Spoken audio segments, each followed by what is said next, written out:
I'm Matthew Kerbis, the subscription attorney, and this is Law Subscribed, your dedicated source for all things subscriptions and the law. Thank you to my sponsors. See links to them in the show notes. Everything discussed is only for educational and entertainment purposes. Enjoy the show. We are live. And so we'll start it there for the edit. So if you're catching us right when we're going live, you got to see a little bit behind the scenes there. And I like to always say that on these LinkedIn Lives because I want you to make sure you tap on that bell, click see all notifications for me and for Ron here on LinkedIn, and then you'll know when we're going live in the beginning.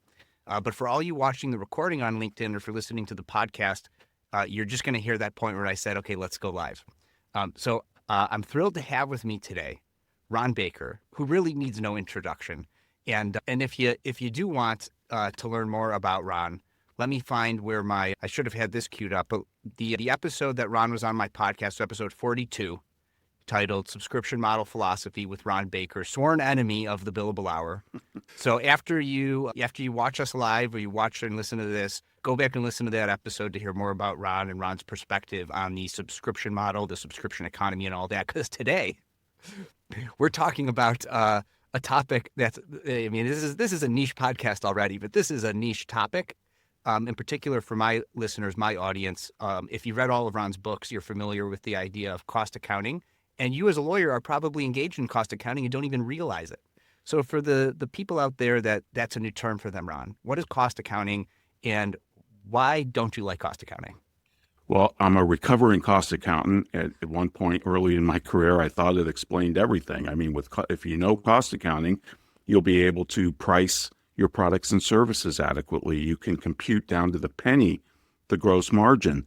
If certain products are unprofitable via cost accounting analysis, you can eliminate them. I mean, it seemed to answer all of life's mysteries, and I was totally 100% committed to it. Now I think it's really, really dangerous. And the literature and the people's attitudes just haven't caught up with the literature yet. But cost accounting can really lead to some specious conclusions, and it's a crappy way to run a business. So if I'm like a billable hour attorney or a billable hour professional, the way I might engage in cost accounting is I'm looking at how many hours is something taking me to do, and then asserting that that's my cost. And now that is somehow influencing my business model. Am I summarizing that all right? Yes. And it's also influencing the way you arrange work, right? And I mean, AI, of course, is changing the landscape there on everything. But I'll start by saying this. One thing that put the chink in my armor with regards to cost accounting, well, several things did, and this was an evolution over decades, but was reading a book by a former cost accounting professor. In fact, he is the grandfather of activity-based costing. His name is Howard Johnson, H. Thomas Johnson, and he studied Toyota because somebody came up to him at the end of a conference after he was presenting activity-based costing and said, "Never studied Toyota, professor?" And he said, "No." And he said, "Well, you should, because Toyota, in their entire corporate history, has never had a standard cost accounting system." And Johnson looked at this guy and said, "That can't be right. Toyota is one of the most innovative car companies in the world. They're certainly one of the most profitable. They do 3 times better than all the big three at the time and all of that." And he just didn't believe it. Well, he went to Kentucky, where Toyota had a plant at the time, spent 4 years there, and wrote a book about it called Profit Beyond Measure. And he said the guy was right. They do not have a standard cost accounting system. They do not allow cost accounting numbers to determine how they work. That's the key difference. It's part of the Toyota production system. Right. But when I heard that, Matthew, you're an ex-philosopher, right? You have a philosophy degree, is that right? I do. Yeah. Okay. When somebody challenges your worldview with something empirical that you can go look at and see, what do you do? Do you dig deeper into your belief and go, "No, that can't be right," or "That's just an outlier"? Or do you scratch your head and go, "That's an anomaly. Maybe that questions my theory of how the world works"? Well, yeah, absolutely. What you do is you start asking more questions. I mean, that's what you want to do, right? And that doesn't necessarily mean that you get more answers. but then you start questioning what you've been assuming for a long Yep. time. Yep.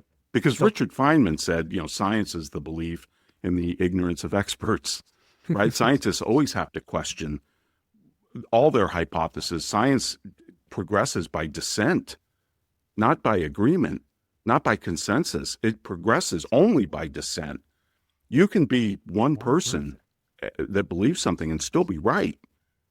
And there's thousands of examples of that throughout scientific history. And I was amazed when I read that Toyota doesn't have a standard cost accounting system. That was it.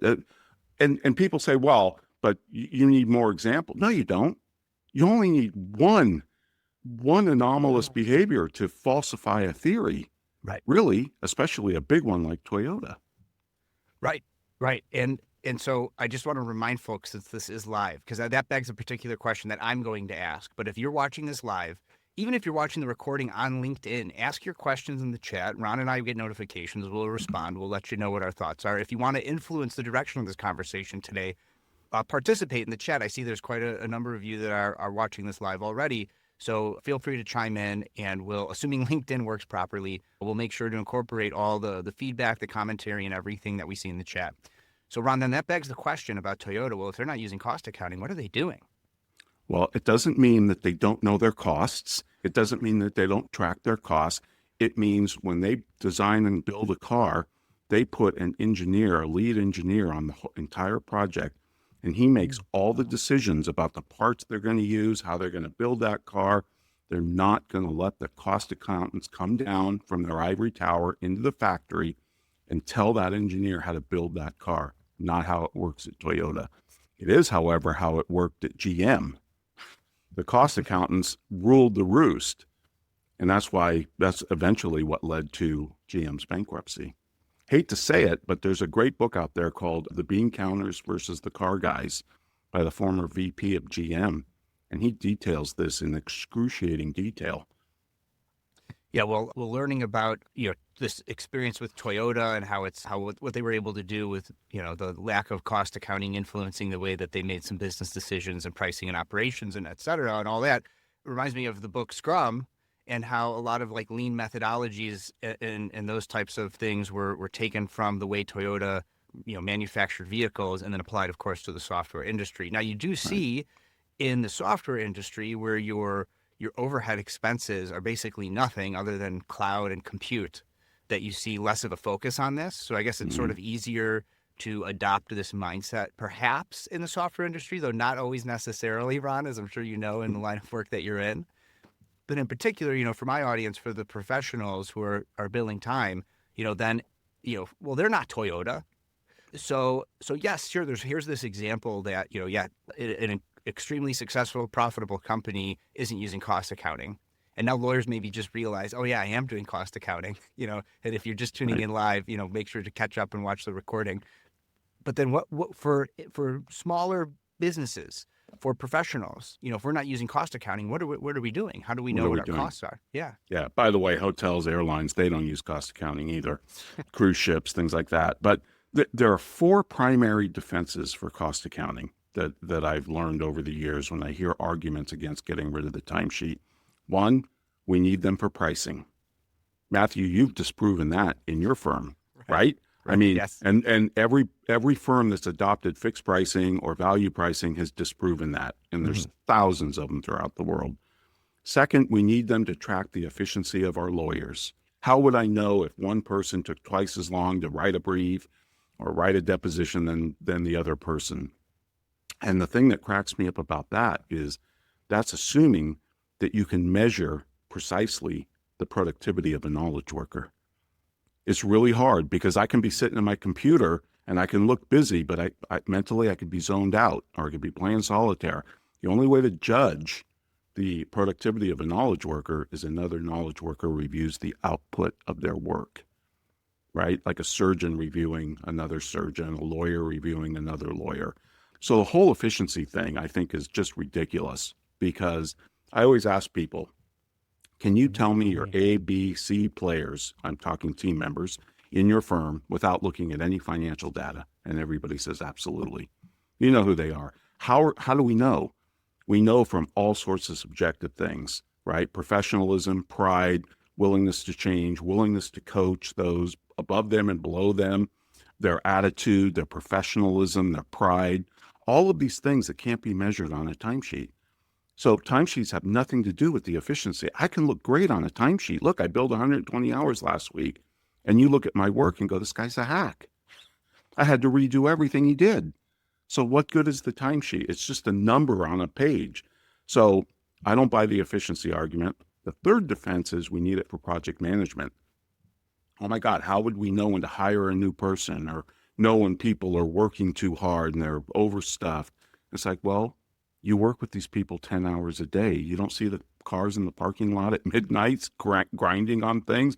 You don't know where your capacity is without a timesheet that you look at, by the way, in arrears. Mm-hmm. The whole point of project management is to project time into the future, not look backwards. If you're running your firm based on timesheets, you're timing your cookies with your smoke alarm. There's no other way to say it, because by the time you see it on a timesheet, it is by definition no longer manageable. You're crying over spilt milk. But it's the fourth defense, Matthew, that creates all the problems. We need timesheets to know profit per job, profit per customer, profit per hour. And I reject that as well, because cost accounting doesn't give you those things accurately. It's not even close. It can be way off. So, but those are the four defenses. And I think the first three we don't have to discuss, but let's focus on that fourth one, because that's the big sticking point. I agree with you, but I do want to touch on number 3 about the Okay. timing you're cooking with your smoke alarm just a little bit, because that is a mindset thing. Yep. And there's a lot of mindset coaches out there. And one of the things, like if I'm helping a lawyer, like open a subscription-based law practice or ditch the billable hour and use subscription, they've kind of already got to be in that mindset, because there's all these mindset coaches out there, right? So I'm just about the practical stuff. But for cost accounting, I think the mindset part is really important, because it goes to the heart of a lot of professions, even the medical industry, right? We don't have a healthcare industry. We have a sick care industry. And you and Ed talk about this a lot in the Soul of Enterprise, right? Yep. Same thing with lawyers. We don't help people avoid legal problems. We help people solve legal problems. Right? We sit around a monopoly on legal services and we wait for people to have legal problems, and then we charge a lot for that, almost always by the hour in private practice, right? So like the mindset of waiting, until something has already passed is just ingrained in the legal profession in particular, right? Agreed. And there are incentives around that. And I think the billable hour, because it's going to take more time to solve a problem than avoid a problem at the end of the day, right? Right. No, it's a great point. And especially with cost accounting, the numbers aren't the business. They're the symbols of the business. Mm-hmm. That, being a philosophy major, Alfred North Whitehead, I'm sure. He was a great UK philosopher. You found a blank space in my studies there. Yeah, okay. He's responsible for many laws, but one of the things he discussed in his work was the fallacy of misplaced concreteness, thinking that numbers or belief explains something physical reality. That's the fallacy of misplaced concreteness. That's what cost accounting is. It's thinking that the numbers explain the relationships going on in a business, whether you're a factory like Toyota or a law firm that, is getting work. You're doing work. You're pushing work through the firm. How do people work together? How do they collaborate? All of those things cannot be explained by cost accounting. They can be described. The results can be described by cost accounting and financial statements, but they can't be explained, and therefore you can't use the numbers to change things or improve things. Right. So we have twice as many people joining us live. So again, I just want to remind all the new attendees that live participate in the comments. That's how we know that you're listening with questions you have, and Ron and I could touch on that. Going back to the fourth pushback that you get about cost accounting and why it's needed, I cannot help myself. Like, I actually did go into the profession that was made for me. As an attorney, I'm the commensurate consensus maker, negotiator, mediator. And I do still try to find common ground on that point with lawyers. But my approach has been, okay, let's track your time if you're transitioning from billable hour to subscription-based mindset. But what you're going to have to do when you're tracking that time is you're not thinking, okay, this took a certain amount of hours. I'm just going to assume into the future everything's going to take that much time and bill a fixed fee according to everything taking 2 hours. What you have to do is you have to look at that 2 hours and say, okay, how do we make it take 1 hour? How do we make it take 30 minutes? How do we make it take 15 minutes? And it's not about how long it takes and a dollar amount assigned to that. It's what is your client getting out of that thing that you're doing that took 2 hours? And what's that worth when time is immaterial? In particular, you brought up AI in the beginning. Like in this AI and automated world, things that used to take hours, days, weeks could now be done in seconds, minutes, maybe a day, depending on the complexity. But the speed at which it takes is it's so much faster. So there's these diminishing returns of tracking time. And I've convinced a few lawyers to just stop tracking their time altogether when they hear that explanation. Right. I mean, what do you think about trying to find that common ground with, okay, track your time, but like it's a different type of, like you're looking at it not from a cost accounting perspective, you're looking at it from a less time equals more money perspective. Right. And I mean, I get that, and I kind of like it, but less time doesn't necessarily mean more money, unless you go out and get another client or do something else for that same client that you save time on, right? I mean, it doesn't necessarily have to equal to more revenue just because you cut down the number of hours. Maybe you spend more time at the beach if you got a lifestyle firm. But let me give you what Einstein used to call a Gedanken, a thought experiment. And I think I think one of your guests kind of got you to go down this line, but I want to put some numbers around it. We'll keep the numbers simple. Let's say you're a solo operator and you have $100,000 in overhead as a lawyer. Maybe you have a personal assistant. You probably have some technology that you pay for, subscriptions that you pay for, the apps and things, right? Other you might have rent, you have an office, that type of thing. 100 grand. Let's say that you're just starting out. You're going to work 3,000 hours because you're wearing every hat, right? You're doing the marketing, you're working on your business, not just in it. So you say, I'm going to work 3,000 hours, but I'm probably only going to be 1,500 billable. So now a cost accountant comes in and says, okay, what's your hourly cost? Do I take the 100 grand and do I divide by 3,000? Or do I divide by the 1,500 of billable time that you think you're going to actually be able to bill and get paid for? Let's just assume your 100% realization, which, by the way, is usually not the case. But it is if you're a subscription law firm, but not if you're a absolutely, billable hour. absolutely. So, but that's a big difference, right? Because if I divide by the 1,500 hours, I'm getting $67 an hour. If I'm dividing by 3,000, I'm getting $33 an hour, right? And I'm talking cost per hour of running the firm. Now, let's say you complete the 1,500 hours as of November 30th. You're done. You have nothing on your to-do list. You're looking forward to December completely off. And then a new client walks in on December 2nd and says, Matthew, I've got this project, should take 100 hours. Now, what do I do now? Because now it's 1,600 hours into 100 grand, which is $63. So I've been over allocating $4 for every single client prior to that December 2nd client. Now, I want you to think, we're talking about a solo. Take a huge law firm, clients coming in and out, projects going all over the place. Tell me how accurate this is. Tell me how possibly we can take the cost of toilet paper and rent and toner cartridge and everything else that we buy and divide it by the hour and break it down by the minute. We give Wall Street a bad rap for being too short-term focused. They only care about quarterly earnings and all of that. What are we doing? We're trying to compute profit on an hourly basis for an interdependent system like a firm based on relationships and work and clients and all of these things, and trying to break it down per hour. It's nonsensical, and it's not going to be accurate. By the way, it has nothing to do with cost. If you didn't bill that additional $100 an hour, your costs wouldn't have changed, your cash wouldn't have changed. We tend to think of allocated costs like it's cash coming out of our wallet. It's not. Remember the old days when you paid $1 a minute, let's just say, for a long distance phone call, but you paid 25 for local calls. What's the cost per call for local calls?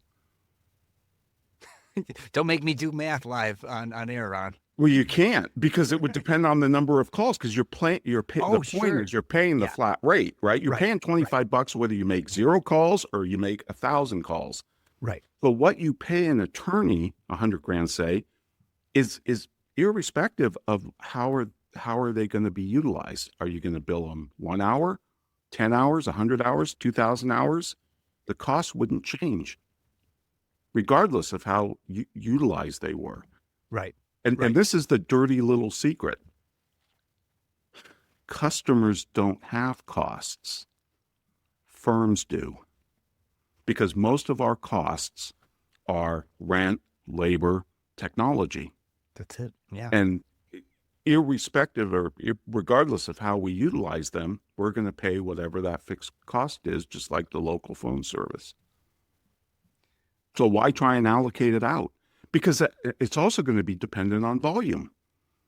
The more clients you add, the less your hourly cost allocation is going to be. How does that make sense? Because there's no difference with cash.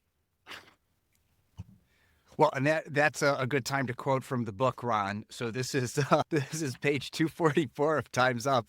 If you guys haven't gotten Time's Up yet, it's available at all the book retailers, I'm sure Amazon, etc. But you say here, the grand fallacy of cost accounting is not only that it is not related to actual operations, it is not related to cash. And I think that's, well, you were just explaining sort of drives home that point. Two things come to mind. First is, what you were just saying. First is, I have this new series going right now. We've recorded a lot of it in advance with Lauren Lester, another tech-forward, innovative, award-winning attorney, called How to Run a Law Firm in 2025. So apologies to you, Ron. I know you like to listen into some of the subscription talk. I don't know if those episodes are going to be great for you. No, I've been enjoying them. I think you guys are doing a great job. Great. Then, I mean, that's fantastic. If you could enjoy it, then hopefully everybody can. But in an upcoming episode, what folks will hear is we talk about this exact thing, because Lauren asked me on, like, how do I know if I could afford a particular technology to bring on? And so, like, one of the ways is you do have to know your fixed costs. And I know all my fixed costs. They're all more or less subscription based. And I track them in a spreadsheet, a really simple spreadsheet. And when I unsubscribe for something or a new subscription goes on, I add it to the spreadsheet. And because my revenue is subscription based, I see what's coming in, what's going out on a monthly basis, estimated annual basis. And I can see, like, can I afford this? It's almost always, yes, absolutely. Right. And try it out and see if and if I'm able to do things faster, if I'm able to serve more clients, then it's a no-brainer that it pays for itself. And I'm not thinking, how long is this thing? I'm not thinking about cost accounting when I'm thinking about bringing on new technology. I'm just thinking about, can I afford it based on my fixed costs and my anticipated revenues? And will it help me do my job better and serve more clients and provide more value? Like, that's all I'm thinking about. I'm not thinking about cost accounting at all. The second thing that made me think of, and I'm curious your perspective on this, and this is a little bit of a tangent, but I'm curious to know, is the problems, all pricing people, if you're not paying attention to what's happening with OpenAI and how they're pricing their ChatGPT at this point, they have they have the free version, $20 a month, and then they have a new pro subscription for $200 a month. And Sam Altman is on record saying that they're actually losing money still, even on the $200 a month, because they're not anticipating the usage at the $200 a month level, that they wouldn't be using it that much. So I don't fully understand what their costs are other than compute, although I guess that's pretty expensive. There's energy, there's compute, there's all that.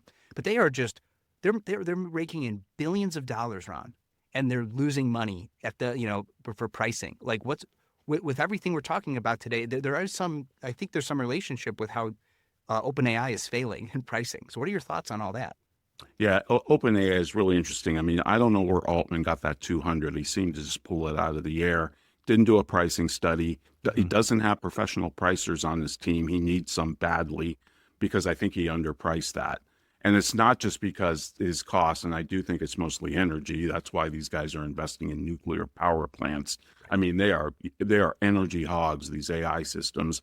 But regardless, that's a very dynamic, changing tomorrow market. His price isn't set in stone. They might come out, I think, after they analyze what users are doing, they'll be able to segment their customers into the heavy users and really know what they're doing with the system. And then they're going to be able to break it down more granularly and have more expensive options. So I think you're going to see that price go up over time. But for us in law firms and professional firms, what matters is, that we serve our customers, but we serve the right customers as well.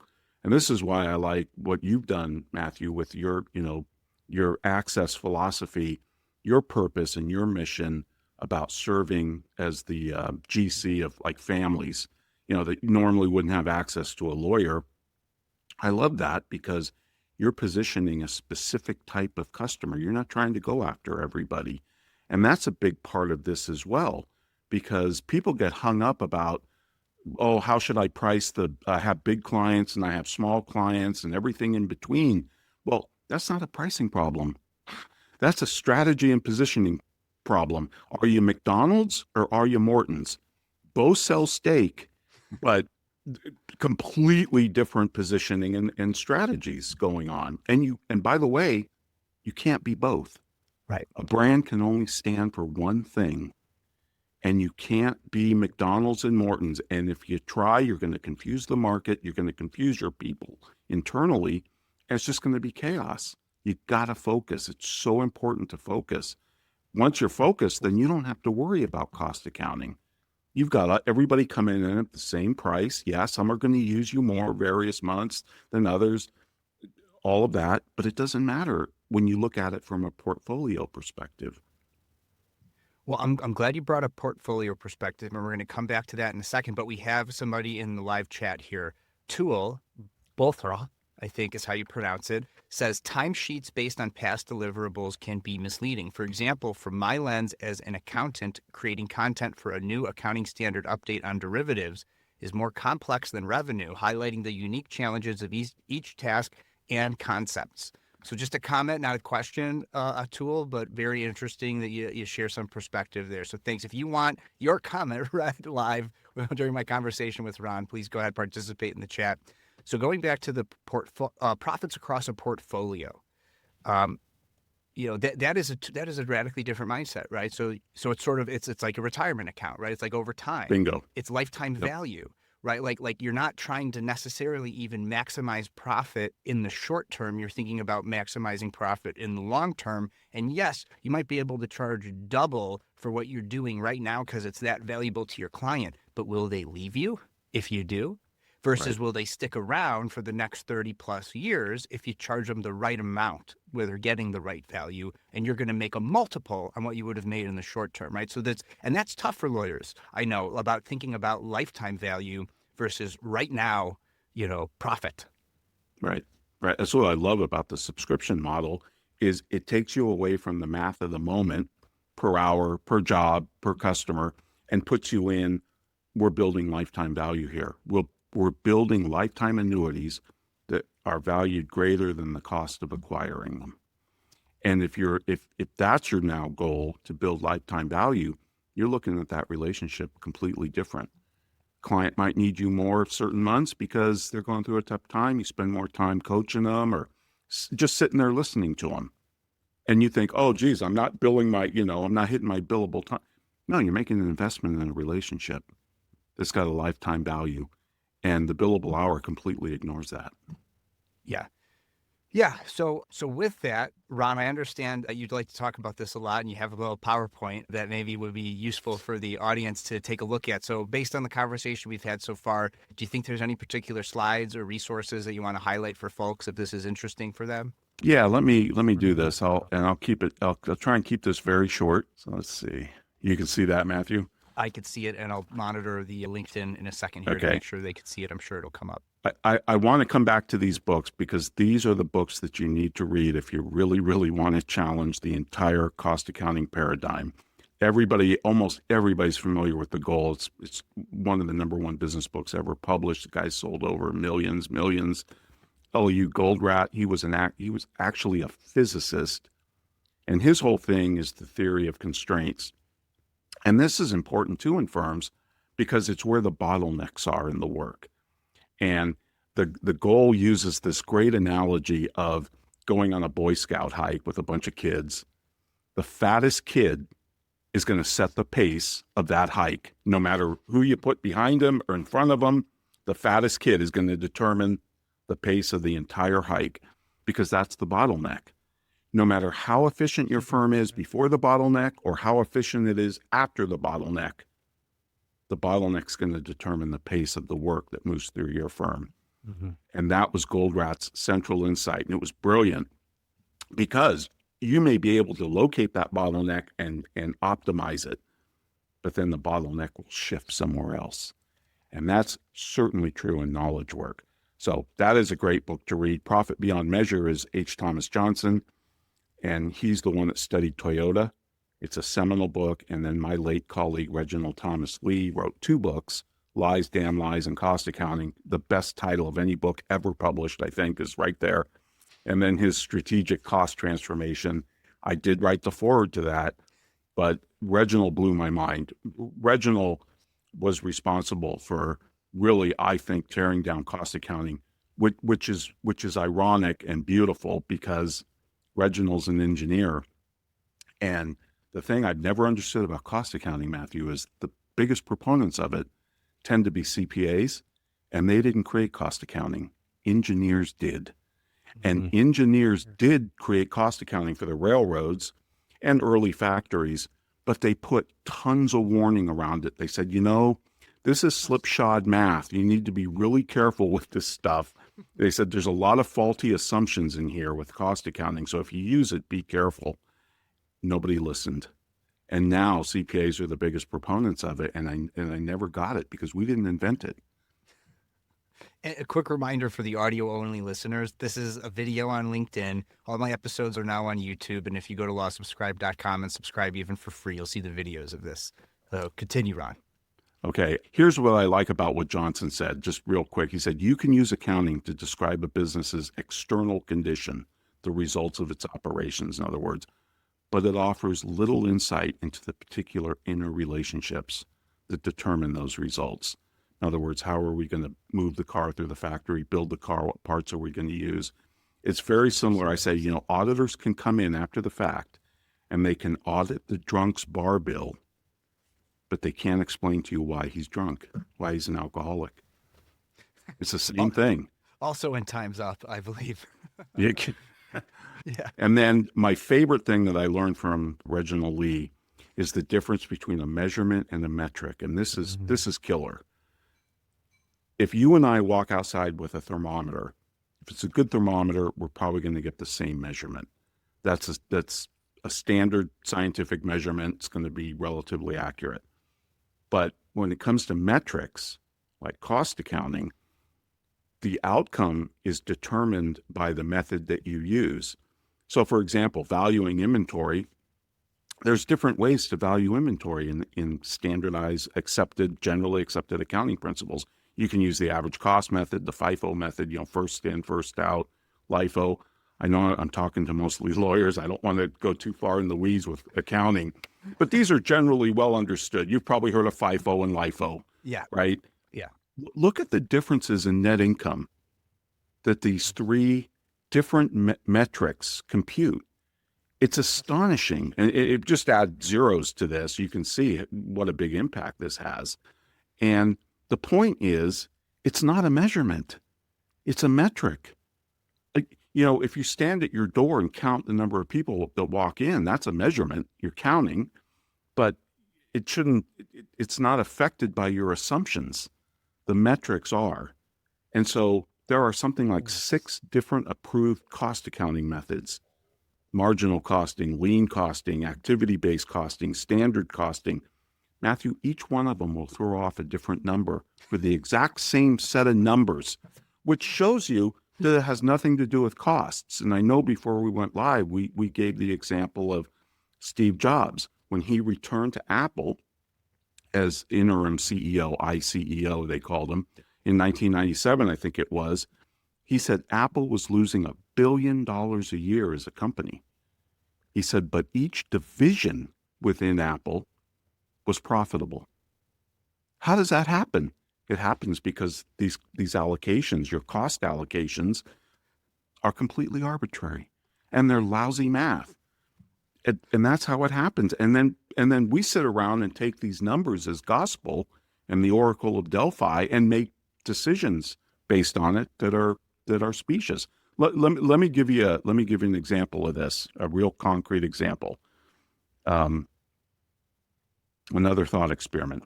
Let's say you wrote a book, Matthew, and you want to sell this book for $15. Now, how to run a law firm in 2025.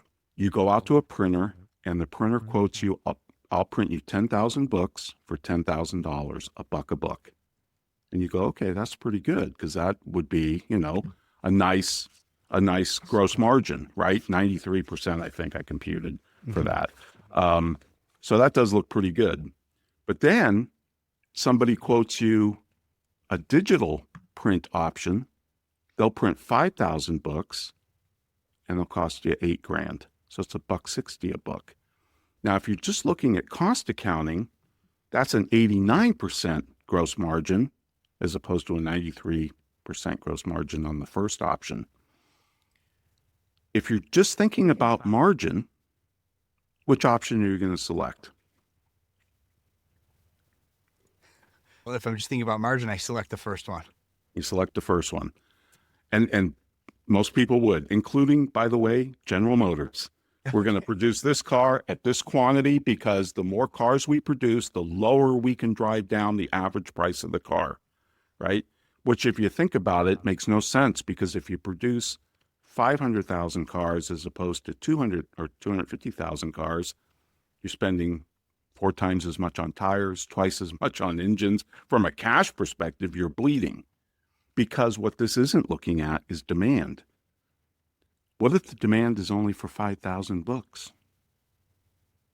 Now let's take a look at gross revenue from a cash perspective.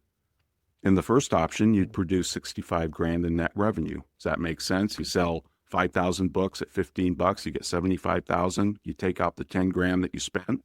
Now you'd have inventory. You'd still have books left over. But if the demand is only for 5,000 books, you're going to net 65,000. If you use the second option, you're going to net $67,000. Add 3 zeros or 6 zeros to this, and you can see the problem of just thinking about gross margin and driving down the average cost and getting sucked into that $1 a book as opposed to $1.60 a book. And this is what cost accountants do. And this illustrates the problem with their thinking.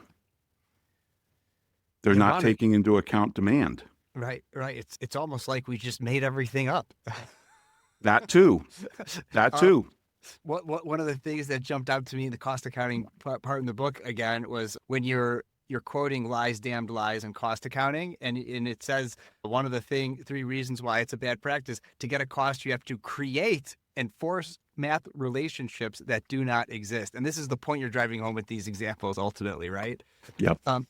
It's a line that I think of all the time whenever I run into something like this is what's his face? Drew Carey from Whose Line Is It Anyway?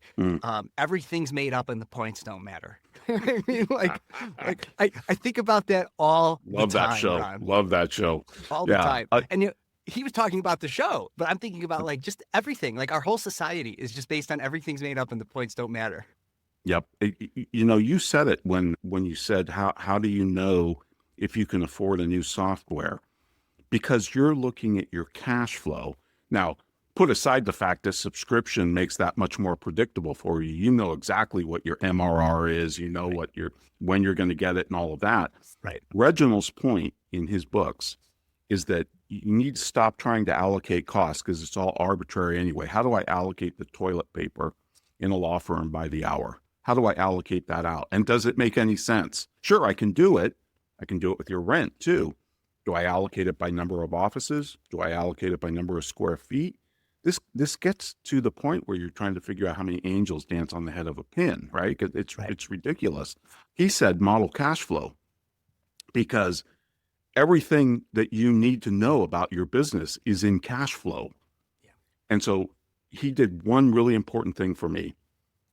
He removed from my vocabulary fixed cost and variable cost. Those are cost accounting terms.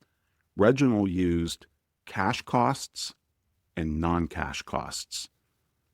And that's brilliant because your rent, your salaries, those are cash costs. Non-cash costs would be how you allocate them out by the hour, whatever, by the day, whatever. But it's not going to affect the cash.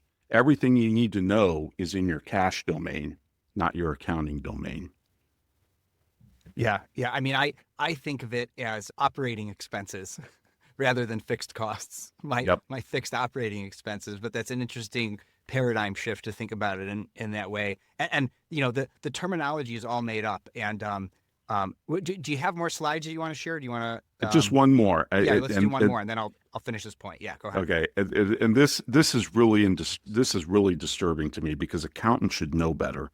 Why timesheets are terrible cost accountants? First off, they include profit because when we allocate things out by the hour, what are we multiplying it by? Our standard hourly rate. But that's got profit in it, right? Usually about a third. But where do we get that hourly rate? We get it just because we pulled an hourly rate from the sky and said, this will be my hourly rate.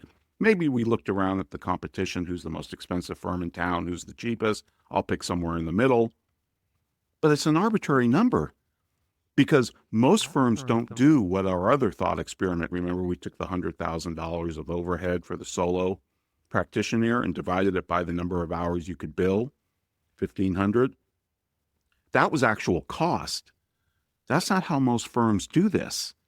They'll look at a job and say, okay, at $200 an hour, we have, 10 hours into this. This job has cost us $2,000. It did nothing of the sort. You're not going to spend an additional dollar if a lawyer takes 10 hours or 20 hours. Your cash cost is the same. So what's the point of trying to allocate it by the hour? It's completely arbitrary. This is where the bad math comes in. Right. You're right. We're adding trucks and oranges together or dividing trucks divided by oranges or something. I mean, it's screwy math. And that was Reginald's big point.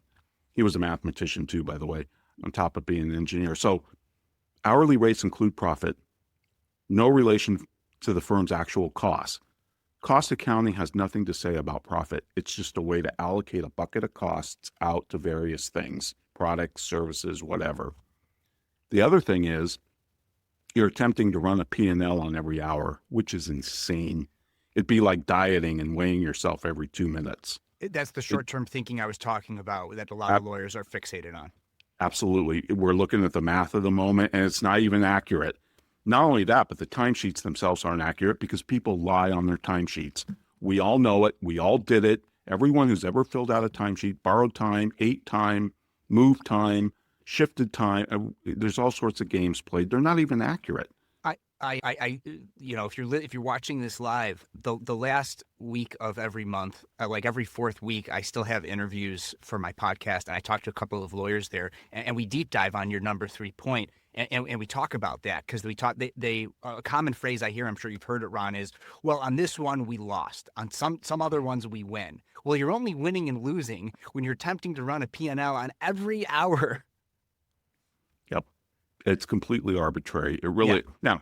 No doubt you can have a profitable company or a profitable customer and they're still the wrong fit. And you probably shouldn't have them because they're sucking up capacity for better fit customers. Right. But that's not a cost accounting issue. And cost accounting isn't going to be able to tell you that because that requires a judgment about the customer. Right. And exactly right into point number 4 is what we talk about is how you're not thinking about it in terms of lifetime value for that relationship. And certainly it can't answer, timesheets, cost accounting can't answer the most important question is how much money did we leave on the table? In other words, could I have charged this customer even more and they would have paid, they would have been just as happy. This is what I think airlines and hotels do a really good job of because they're constantly experimenting. And I think Sam Altman's going to do this with OpenAI. At least you throw a price out there and realize, oh boy, I undershot it. Most pricing mistakes come from underpricing, not overpricing. And it's always easier, I think, to make mistakes on the overpricing side because you can always move down. It's going to be much harder for Sam to move up unless he creates a very compelling value proposition for, AI users that see more value in it. Right. And a friend of our shows, I think he was a recent guest on yours, Mark Stiving, like that's his whole thing is number 5, right? And he Yep. just published a new book on the topic, Yep. instant profits, right? Yep. How to raise your prices. Yeah. Right. Don't leave any money on the table, in other words, right? Yep. But it's complicated. Like, it's not an easy thing to answer necessarily, but the point is that you have to be thinking about these things when pricing your fees as a professional, and cost accounting just isn't going to get you there. It's not, because again, time has nothing to do with value. It has nothing to do with cost. Time is a constraint. That's if I could change one thing in terms of mindset for professionals, it would be to get it out of this idea that time is money. Time is not money. I've never seen a clock write a check. Time is a constraint. We're all subject to it. I can't hoard time. I can't buy time. I can't shift time. I can't trade time. It's just time. It's a measurement, but it's a constant. It's a constant in the universe. We're all given the same amount of time. We all have 24 hours in the day. So it has nothing to do with cost and value, and different answers depending on which cost accounting method you use. So that's another huge problem. There's a law, and I don't know who it's named after. It's a guy named Lee Segal. I don't know who he is, but he said, if you have a man with one watch is certain of the time. A man with 2 watches never knows what time it is. And that's how I feel about cost accounting, because you can get these wide, just like I showed you with LIFO and FIFO, you get these wide gaps. Which one's true? Neither. And which one has something to do with cash? Neither. They really don't. So this is why Bezos, by the way, said, and he took a lot of flack for this. He said, my most important measure is not profit per share. It's free cash flow per share. Mm-hmm. He said, because I can't pay my electricity bill with margin. That's a profound statement. And he's absolutely right, because margin is a cost accounting computation, has nothing to do with cash. Cash is king. And so last one, or a couple more here, opportunity cost. This is another famous one, Matthew. This one drives me crazy, because first off, opportunity cost is not a cost accounting idea. It comes from economics. Right. And the time to analyze whether you should intake a client is before you do the work. Opportunity cost is done ex ante. You and I showed up here today. We could have been at the beach or out golfing. You could be with your family somewhere, but you decided to come here. Well, now that you're here, you've already done it. We're crying over spilt milk if we regret our decision. Opportunity cost has to be analyzed ex ante before you do something. Because if you do it after, you're analyzing a sunk cost. And you can analyze sunk costs until the cows come home, and it won't teach you anything, except maybe not to do it again. But we make the same mistakes over and over with cost. Well, we didn't price that enough. Look at our realization. We had to write down, blah, blah, blah. Well, okay, but you've done that thousands of other times. Right. There's no education in the third kick of the mule. This is why we have to get better as pricers. Let me tell you about the brand new sponsor for Law Subscribed, Paxton. I've been using Paxton as my legal AI tool for over 2 years. I continue to evaluate and demo other legal AI tools in the market, and still decide to stick with Paxton because of its reliability, its accuracy, its ease of use, affordability, and they do not lock you into a long-term contract. Now, as a transactional and fractional general counsel attorney, I'm using Paxton for all of my substantive and non-substantive legal work, whether that's legal research, analysis, drafting, or enhancing existing legal work product. In the time it used to take me to draft and analyze legal documents, now, after a little bit of back and forth with Paxton, I have something ready to go in minutes that used to take hours or even days. While I'm no longer a litigator, I could see how valuable Paxton would be when researching a new issue, preparing for a deposition, drafting a motion, or going to trial. So if your firm would benefit from using Paxton as your legal AI tool, then make sure to use the link in the description when signing up to let Paxton know I sent you. That's all about our new sponsor. Now back to the show. This point, I just have to jump in here because this is an incredibly important point. I mean, I learned about opportunity cost during summer school between junior and senior year of high school. And the only reason I was taking summer school, I was there for football practice anyway. I wanted to have an easy senior year.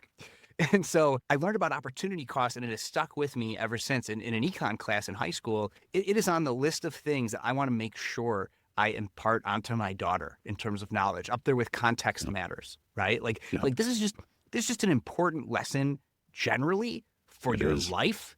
If you're listening and paying attention to all that, you could take what Ron just said and just extrapolate it to any aspect of your life. But especially if you're watching this, you're an attorney and probably or pricing professional or a professional of some kind.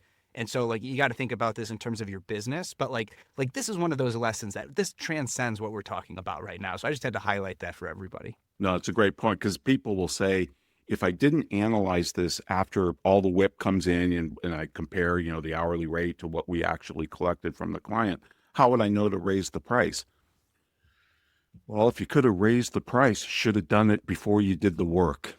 Sorry, but that's what pricers do. This is why I think it's so important for firms to have pricers that are going to maintain their pricing integrity. And I'm telling you, if you're a sole prop out there, don't do your own pricing. Have your spouse do your pricing, because she will be or he will be brave as a lion pricing you, whereas you'll be a wimp when you try and price yourself. Matthew, if I'm pricing your firm, I'll be braggadocious. I'll talk about what a great lawyer Matthew is, how he's pulled my chestnuts out of the fire and different things. I can talk you up all day and I'll be brave as a lion. But if I'm selling myself, I'm a wimp. We all are. This is why authors and actors have agents, because they can get them better prices. And I could probably also learn a lot from that, Ron, because you do know I do intentionally keep my prices as low as I can while still being profitable. And I've literally have clients say, I will double what I'm paying you. And I let them. My own clients are my lions sometimes to tell me you need to charge me more and I will pay you more for it. Yeah. And so, but Matthew, that's part of your strategy and positioning. And that's an important point. That's just true. Like Walmart tries to serve, the masses, right? By tries to increase the standard of living of the lowest income earners among us, because they're making everyday necessities cheaper. And they continuously push down those prices. Every time they save a cost, they pass it to the customer. Law firms don't think this way. I'm not arguing they should, but if that's your business model, like Walmart, like Costco, like H&R Block, like Southwest Airlines, that's a completely viable business model. Completely. And there's usually more money at the bottom of the pyramid than the top of the pyramid. Compare Walmart's family wealth to, say, I don't know, Ruth's Chris, or for even French Laundry, big difference. Yeah. All right. And any more slide? Okay. Services and customers don't have costs. Organizations do, or firms do, right? Tech, labor, rent, blah, blah, blah. And then the other thing about timesheets is they don't help improve future performance. I come in, I'm 50 hours over budget. My manager berates me, but there's no granular detail. And that's why I'm a big proponent of after action reviews. Yeah, how about before action reviews, where you pretend everything went wrong, right? Then you learn ahead of time. That goes right into a question we got, Ron, from Atul. Thanks again, Atul, for participating in the chat. Matthew and Ron, do you think getting away from timesheets and budgeted hour models give employees more confidence and freedom without any psychological pressure of ticking clock for completing a task project with high productivity? Can you share any success stories to reaffirm the timesheet-free culture? Thanks. I'll let you go first, Ron. There are thousands of examples of firms out there that don't operate with timesheets, Bain and Company being one of them. McKinsey, I understand, has certain offices that don't use them, but I'm not sure it's firm-wide. But there's thousands of firms that don't use timesheets. I got rid of them in 1990 in my firm. So I'm living proof it can happen, and I'm a recovering cost accountant. But I would answer it this way. Whether you're talking about CPAs, and especially lawyers who went through 3 years of law school, 4-year undergrad, 3 years of law school, passed a brutal exam, how'd they do any of that without doing timesheets? How'd they get their assignments in on time? How'd they write? How'd they study for tests? How'd they do everything? And then when these, very smart knowledge workers come out of college, we put them in an environment and say, hey, by the way, we don't trust you, so we're going to track every 6 minutes of your day like you're a prisoner. It's crazy. It's absolutely crazy, and it's insulting, and it's inhumane. All right, you want to stop sharing your screen so they can see us a little better, and I'll give my 2 cents on that. So for me, when it comes to like managing employees, and look, I'm still a true solo, right? But I'm thinking about like hiring, and I'm thinking about bringing in some people, even part time or whatever, right? Even just other working more closely with other solos. It actually requires management, like an actual leadership, right? Like, because our, just like with a business model of like, I'll track my time and I'll bill it to my clients. That's lazy. It's the laziest way you can make money. You know, it doesn't require any thinking whatsoever. And to Ron's point, like your point, Ron, like, we like lawyers, professionals, some of the smartest people, and somehow they did it all. And now we're just the laziest billers, right? For how to assign value to something. Management, it's true too with your employees, with your team, right? Like you actually have to know what your team members are doing, the quality of their work, the value to the client, the timelines on getting things done and where they're at, like going back to the Scrum methodology, helping them remove impediments, right? Like you have to be involved, and that might be a full-time role. Just somebody whose job it is to make sure, okay, everybody's on track. They're doing things valuably. Like we're removing impediments. Like what have you accomplished this week? What have you not? There's some founders out there in the remote work culture where in Slack or Teams or whatever, they'll do a start of week, end of week reports, just simple in Slack, or start of day, end of day to help people keep on track. So like it requires actual management. And for me, the way I'm thinking about it is when I am going to be ready to hire, I'm definitely not paying somebody by the hour. I'm going to pay them by the week, by every other week, or by the month, something like that. And if they hit their weekly goals or monthly goals, then they get the amount that we've agreed on. If they hit their stretch goals, they get an extra amount on top.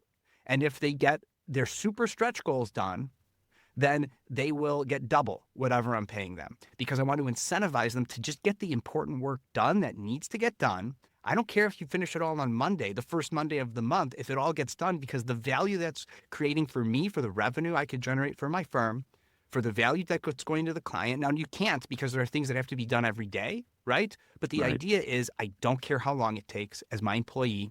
Just do the work that I'm asking you to do. And as long as you do that, you'll make this is the amount we've agreed on. And here's money incentives to just do more stuff earlier, because that's going to be more valuable for the clients. They're going to stay subscribed. It will be more valuable for me because it will increase or retain revenue in the firm if you hit those stretch goals and super stretch goals. So I'm happy to financially reward you if you hit those stretch goals. And that requires actual leadership and management, which I think most managers and like business owners, they don't want to do it. They don't want to do it. I've heard from lawyers, Matthew, that, I'm in court all the time. I can't manage my employees.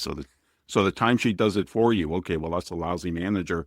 This kind of goes back to the results-only work environment where you're judged just based on your results. Doesn't matter where you do it. If you want to follow the Grateful Dead on tour, fine, as long as you get your work done.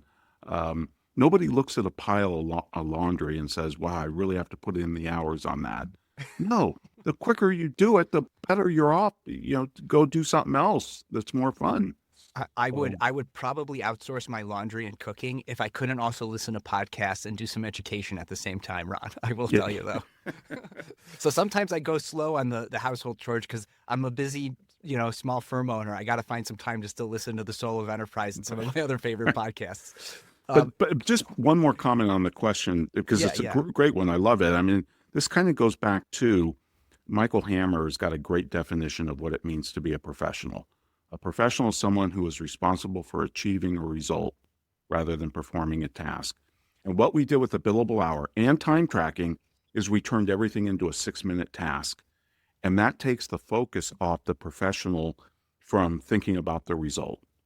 And I think if you think about the result and then you say, wow, there's a way for AI to do this even faster, and we can share that across the firm in an after action review and say, hey, I found a way to automate this. Now we're sharing our intellectual capital and benefiting from it. Whereas a timesheet, all I can say is you were either on budget, over budget, or under budget, but it doesn't tell me why. It doesn't give me any more granular information. time has flown, Ron, and I have more time. Speaking of time, but I just want to make sure. Do you have a hard stop Oh, at the no, top no. of the I hour? have time. Okay. I have time. Yep, Okay, great, absolutely. great. Because I mean, we're cooking here, so let's keep Okay. cooking. So going back to what we were talking about at the slides a little bit about how, the accounting models are arbitrary. We made up the math, and the math is going to be right, but you have to agree on a model or a methodology in terminology before you do the math. The numbers are going to be correct, but we made it all up, Yep. and I think that's important. That's hard for some people to understand. There's a podcast that NPR does called This American Life. And every so often they'll do a rerun of this like Russian author who used to be like a head spy or high government agent for Putin, and who like wrote a book, but he like changed everyone's name, but it's really about his life. And the main character makes this realization in it that like everything's made up. And like once like they've like I call it the sociological epiphany. And so like you sort of realize like, oh, society, laws, like language, everything's made up. And when you have that realization, now you could just start to control and manipulate, hence the Russian and the Putin thing of it all, right? Right. I'll find that episode. I'll put it in the chat here on LinkedIn, so folks could go listen to that. But I think that is also important to understand in the AI context, because people are approaching generative AI, which has now just become synonymous with AI, as like a word calculator. And I did this when I first got started with it 2 years ago. But a calculator can be programmed with an immutable truth: 2 + 2 = 4. Once you program it, it's always going to get it right. But as you and I have been talking about today, even math-related things like cost accounting, and it's all made up. Language is made up. Going to Plato's forums to bring it back to philosophy. Like, we use language to talk about objective things in the real world, but it's all subjective. Right. We made it all up. And so they say AI hallucinates, but it's design, it's language. It's probabilistic. It's like people who said that, oh, the pollsters got it wrong when Trump beat Hillary the first time because she was supposed to win, 80% chance of her winning. That's an 80% chance. The pollsters didn't get it wrong. The less probable thing happened. And when AI hallucinates, it's just the probability. It's the small percentage of the time those are the wrong words that are supposed to come next. Because we made up language. It's all made up. Everything's arbitrary. It's a great point. I just heard Mark Andreessen make this point. It kind of blew my mind. He said the debate that we're going to have over AI and what it holds as truth, more morality, ethics, all of those things, he said that's going to be fiercer than our social media debates about disinformation. He said that was nothing compared to what you're going to see when AI starts, becoming a bigger thing. And I thought, wow, that's a great point. Yeah, look, anyone who's been the parent of a child who's learning language, like, can see, like, my kid hallucinates all the time. If you want to take the AI, how we define hallucination with AI, with just a human learning language, it's a messy, it's a made up thing. But we like to think like it's easier to live in a black and white world and to just see things as absolutes.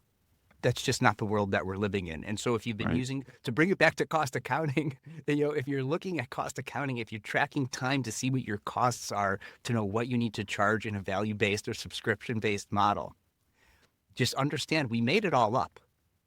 Yep. And just like you're making up that time equals money, and that there are better ways, there are more valuable ways, and that's what we've been talking about on today's call. Absolutely. And by the way, I think humans hallucinate too. I know I do. I'll spit out something that isn't true all the time. We do it too. Right. So just rattle off a few more comments here from Thomas O'Brien. Ron, great material, methodologies, and concepts. Love these very powerful remarks. And again, from Atul, thanks for participating in the chat. Thanks us for our insights and everything. So thanks to everybody joining us today. Any other concluding thoughts on this topic, and then we'll talk about what you're doing with Ed Class and the upcoming merging of Time's Up Club and Meta Consulting Academy. Well, Ed Kless, my colleague that I do the Soul of Enterprise with, he's a project management expert. And let me just share with you one thing that he taught me about project management that is so powerful. He's got a great article about this too, called Project Management for Knowledge Workers, published by the Journal of Accountancy. I'll get you that link so you can put it in the show notes. But he said project managers will do two things. when they say you hand one of your associates a file, I don't know, they have to write a deposition or something, and you tell them, I think this should take about a day, 8 hours even, break it. So you're projecting hours. You're doing the timesheet in advance. Project managers call that estimated effort. We think it'll take about a day.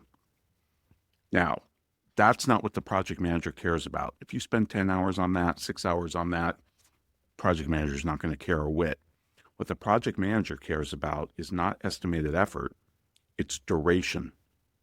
Why did that deposition that we figure should take about a day not get to the customer for 3 weeks? Because that's where the bottlenecks are. Mm-hmm. So, project managers think about building a building, right? When's it going to go live? When are people going to be able to actually go into the building and work? That's what they're working on. They're projecting, they're doing the timesheets in advance, and they're not going back to compare projected to actual, like we accountants fetishize over that, right? We always have to know, well, if we projected something, we should compare it to actual. It's another thing that cost accounting does, which is completely bogus. And that's a really good point about the difference between duration and estimated effort.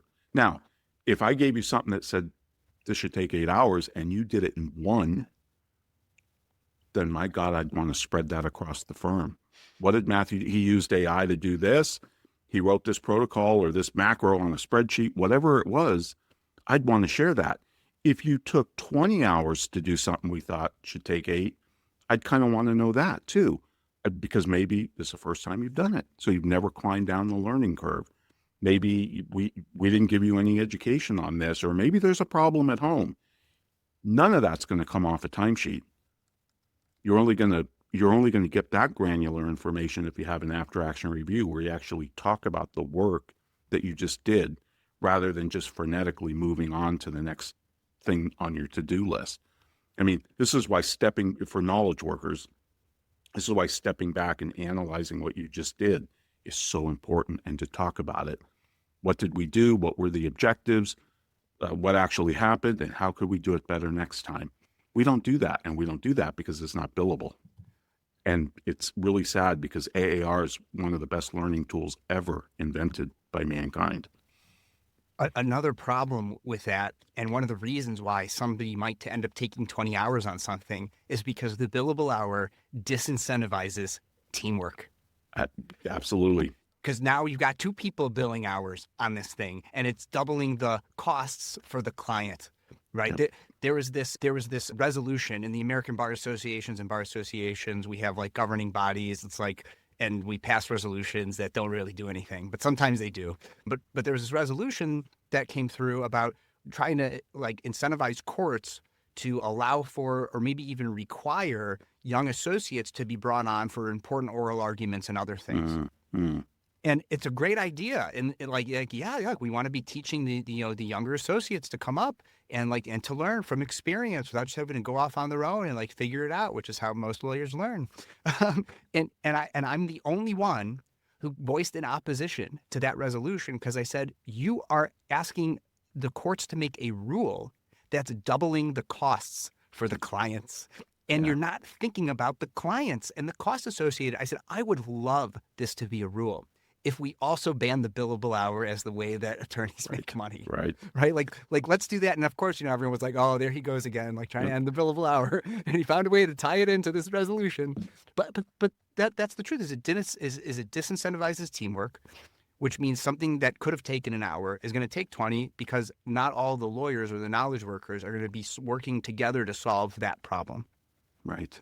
Did you ever read, Matthew, and this was years ago, I forget the year, the ABA they had a commission on the billable hour, and the foreword to the report was written by Justice Stephen Breyer. No. And you think me and you have said terrible things about the billable hour. Oh, geez, he thrashed it the way only a Supreme Court justice could do. He thrashed it. Said this, and I cite it in one of my books. I think it's Firm of the Future, but it blew my mind. I said, wow, I thought I was tough on the billable hour, but I'm sure you'll be able to find it. Well, with the power of perplexity, Ron, I already found it. Okay. It was a 2002 ABA commission on the billable hours report, on billable hour report. And so I'm sure with a Google search or one of these citations in Perplexity will take me to that. So thank You you. will enjoy it Yeah, thoroughly. that's going to be It fun. could be a whole show. Just read what he wrote. It stands on its own and it's timeless. Upcoming Law Subscribed episode dedicated Awesome. to it. Awesome. All right.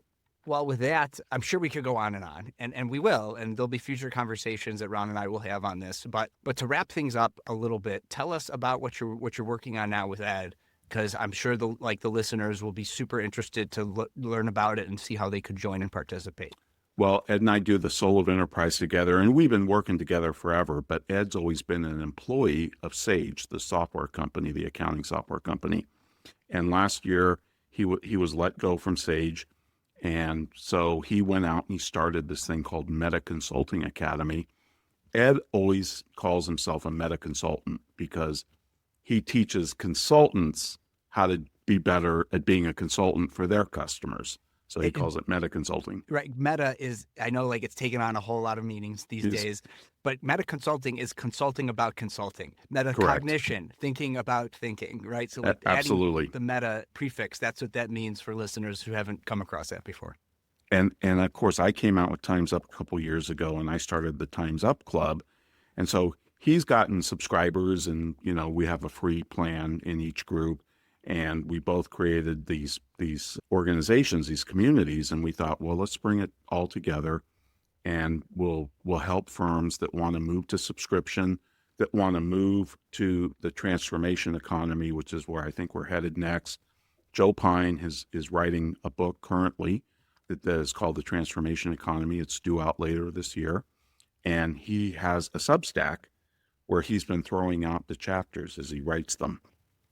And Matthew, they've been blowing my mind.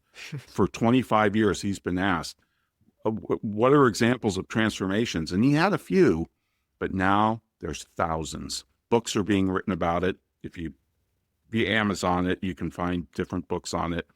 And I really do think this is the new economic era. I really do. And professionals, lawyers, accountants, doctors, they're poised for this. We can actually help our customers move from where they are to some desired future state.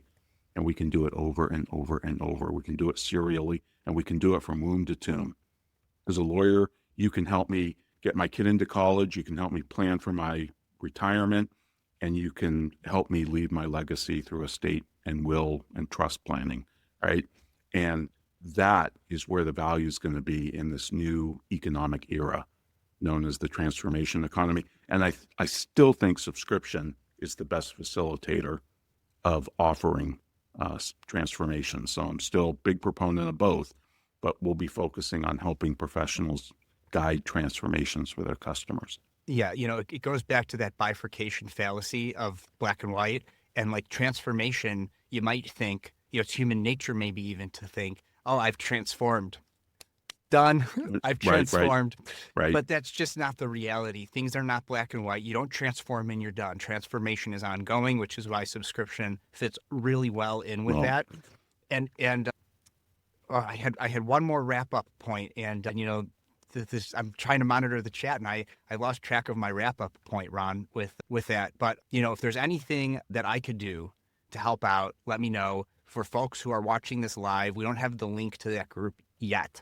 But at the time that this is live on my podcast feed, so go to lawsubscribe.com where you could subscribe for free, or any podcast app that's out there, on YouTube. It's youtube.com/@lawsubscribed. And if you're watching this not live and the recording, we'll have links in the show notes and everything for folks who want to join and sign up for that. Excellent. Thank you, Matthew. you ready? Are you ready to reveal the name, or we're going to keep that a secret for right now? Yeah, no, the name's Threshold, kind of, at the threshold. It's kind of that, we played around with liminal because I love this idea of the liminal space. You're not in the past, you're not in the future yet. It's why the groom carries the bride over the threshold, right? You're moving from a single life to a married life, but you're not there yet. It's this liminal space, and threshold kind of conveys the same thing. So we want to be at the threshold of helping people move into the transformation economy. Amazing. I will have to, if I recover those lost thoughts, I'll have to just do post it in a LinkedIn post. So You know, where's all the link? Like I'm probably when I go back and edit this video and I hear what you said before, it's going to come back to me for sure. If folks want to, you know, subscribe, listen, follow up, you know, buy your books, where's all the links? Where's all the places they could go? they can find me on LinkedIn. I'm one of the influencers on LinkedIn, so I have a lot of content up there. They can find me on X at Ronald Baker. They can also find me at thesoulofenterprise.com. That's the radio show I do with Ed. And since we're now putting both websites together, I don't have a website yet to give you, but it is going to be thresholdnow.com eventually. And also they can email me at ron@verasage.com, which is V as in Victor, ERASAGE.com. All right. Well, with that, Ron, stick around because LinkedIn is a little tricky sometimes when going off live. So thank you, everybody, for joining live. And to everybody else, thanks for tuning in. So Thanks, everyone. And thank you, Matthew. Thank you. Great Ron. conversation. And that's a wrap. Thanks for tuning in. Make someone's day by sharing this episode with them. The best way to get in touch is to follow and message me on LinkedIn. To get extra content, subscribe to the newsletter at www.lawsubscribe.com, where you can also become a paid subscriber to get episodes and content early. Until next time, this is Matthew Kurbis with Law Subscribed.